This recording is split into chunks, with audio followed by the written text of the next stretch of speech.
Hello, I'm Raisa Chantami of the Indonesia channel in Jakarta, and this is your TIC News Break on the hour, every hour. Here's what's happening in Indonesia.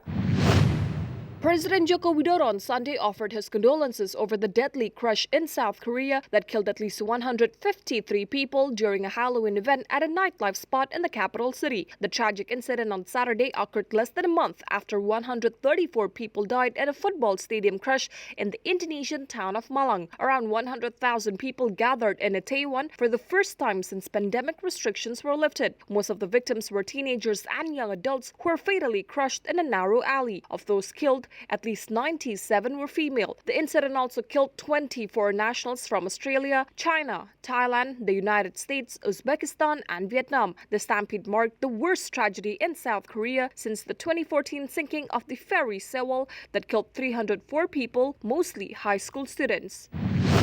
Indonesia's active COVID-19 cases increased by 1,005 on Saturday, bringing the total number of confirmed cases to over 6.48 million since March 2020. The number of deaths climbed by 27, bringing the national death toll from the virus to over 158,000. Meanwhile, the number of recoveries increased by 2,100 to over 6.3 million nationwide. As the pandemic winds down, the government has called on the public to continue following health protocols, including wearing masks and washing hands with running water. The health ministry has also asked citizens to get their booster shots as part of preparations for the COVID-19 endemic phase. State-run telecommunications company Telkom recorded a net profit of 16.58 trillion rupiah or $1 billion until September, down 12.3% year-on-year. The company generated an income of 108.87 trillion rupiah or $7 billion in the same period, an increase of 2.66% year-on-year. Last week, Telkom confirmed it will retain its shares in GoTo, a merger of the country's leading ride-hailing company Gojek and e-commerce giant Tokopedia, ahead of the end of the lock-up period on November 30th. In the financial markets, here's how stocks and the currency closed in Jakarta and around the region.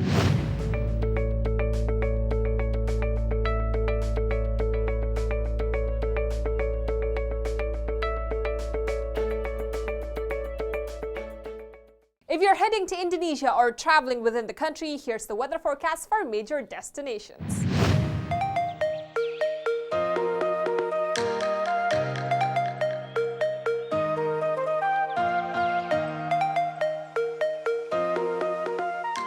And that's what's happening in Indonesia. I'm Raisa Chantami with your TIC News Break.